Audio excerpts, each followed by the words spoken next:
Hi നമസ്കാരം സുഹൃത്തുക്കളെ.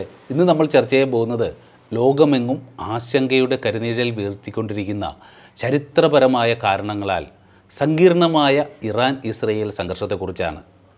ഈ വിഷയത്തെക്കുറിച്ച് ഒരു വ്യക്തമായ ചിത്രം നൽകാനും അതിൻ്റെ വിവിധ മാനങ്ങൾ മനസ്സിലാക്കാനും ഈ സംഘർഷം നമ്മുടെ ഇന്ത്യയെ, വിശേഷ്യ കേരളത്തെ എങ്ങനെ ബാധിക്കുന്നു എന്ന് തിരിച്ചറിയാനും നമുക്ക് ശ്രമിക്കാം. ഈ സംഘർഷം ഇന്നോ ഇന്നലെയോ തുടങ്ങിയതല്ല. ദശാബ്ദങ്ങളുടെ ചരിത്രമുണ്ട് ഇതിന്. 1948 ഇസ്രായേൽ എന്ന രാഷ്ട്രം രൂപീകൃതമായതു മുതലാണ് ഈ സംഘർഷത്തിൻ്റെ യഥാർത്ഥ തുടക്കം എന്ന് പറയാം. അന്ന് അറബ് ലോകം ഇസ്രായേലിൻ്റെ രൂപീകരണത്തെ എതിർത്തപ്പോൾ ഇറാൻ രണ്ടാമത്തെ മുസ്ലിം ഭൂരിപക്ഷ രാഷ്ട്രമായി ഇസ്രായേലിനെ അംഗീകരിക്കാനുണ്ടായത്. അന്ന് ഇരു രാജ്യങ്ങളും തമ്മിൽ നല്ല ബന്ധമായിരുന്നു.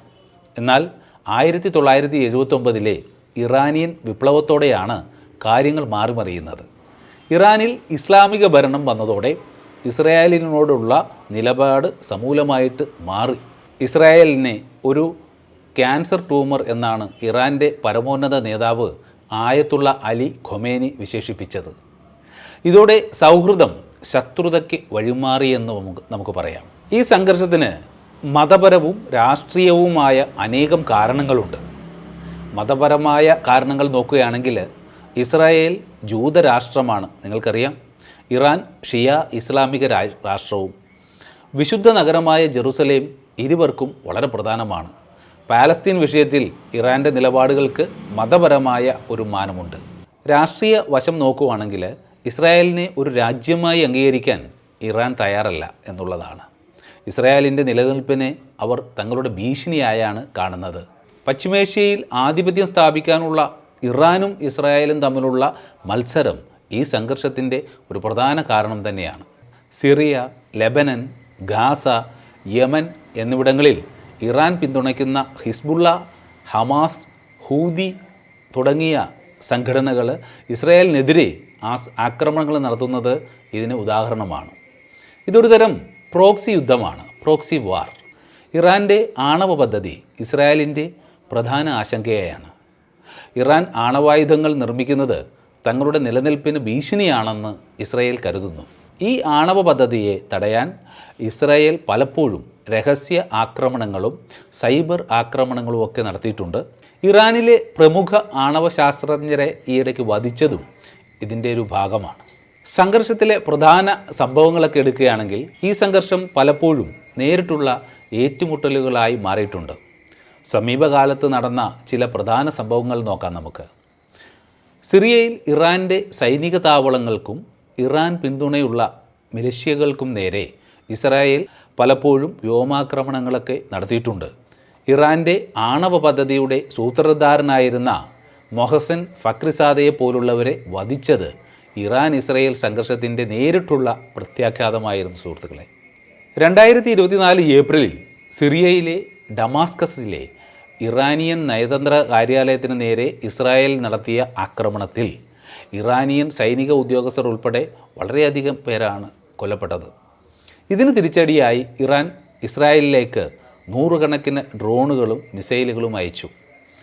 ഇസ്രായേൽ ഇവയിൽ ഭൂരിഭാഗവും തടഞ്ഞെങ്കിലും ഈ സംഭവം സ്ഥിതിഗതികൾ കൂടുതൽ വഷളാക്കി. പിന്നീട് ഇസ്രായേൽ ഇറാൻ്റെ ആണവ കേന്ദ്രങ്ങൾ ലക്ഷ്യമിട്ട് മിസൈൽ ആക്രമണം നടത്തിയെന്നും വാർത്തകളുണ്ടായിരുന്നു.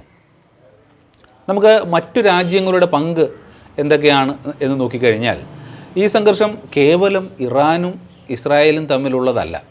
മറ്റു പല രാജ്യങ്ങൾക്കും ഇതിൽ വലിയ പങ്കുണ്ട്. അമേരിക്കയുടെ പങ്ക് നോക്കുകയാണെങ്കിൽ ഇസ്രായേലിൻ്റെ ഏറ്റവും വലിയ സഖ്യകക്ഷിയാണ് അമേരിക്ക.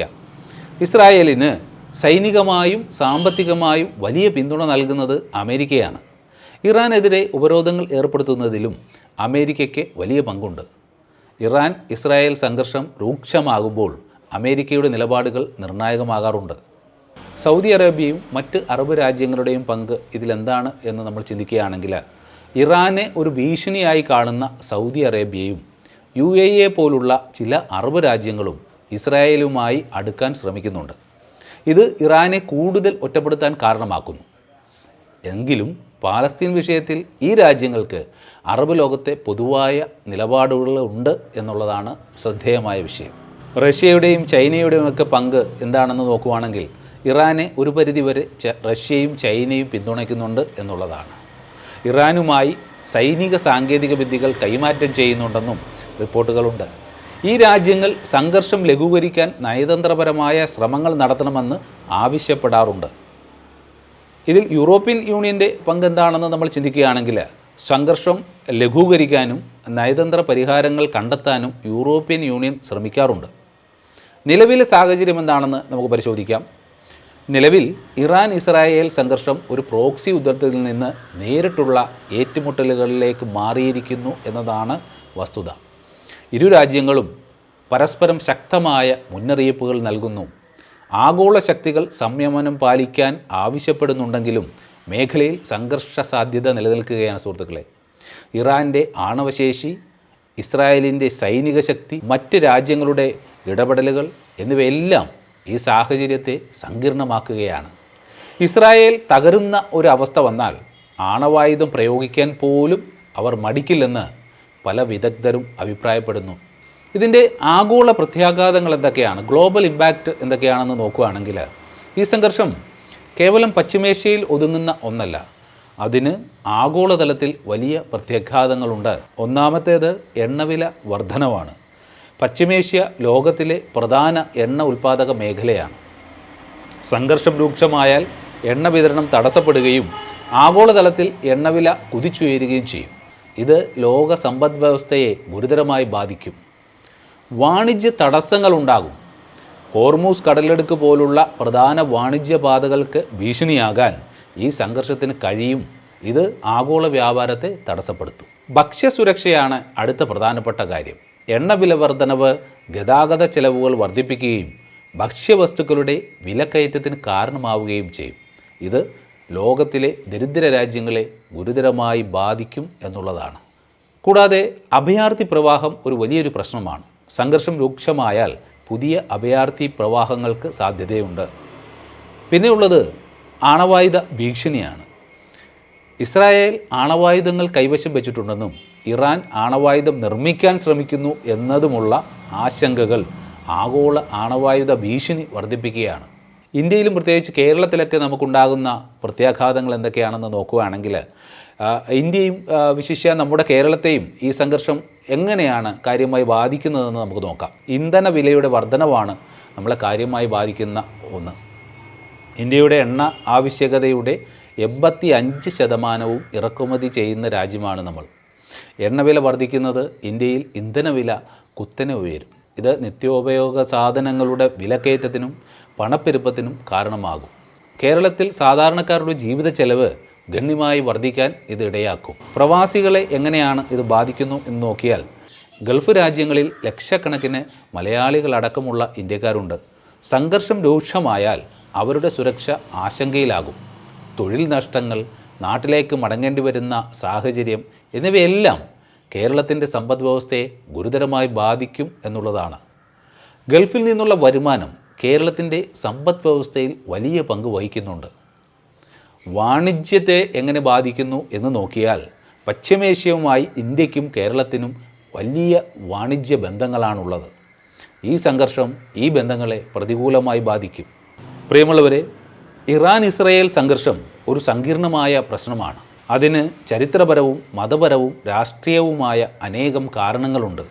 ഈ സംഘർഷം പശ്ചിമേഷ്യയെ മാത്രമല്ല, ലോകത്തെ മുഴുവൻ, നമ്മുടെ രാജ്യത്തെയും നമ്മളെയും നേരിട്ട് ബാധിക്കുന്ന ഒന്നാണ്. സമാധാനപരമായ ഒരു പരിഹാരം കണ്ടെത്തേണ്ടത് അനിവാര്യമാണ്.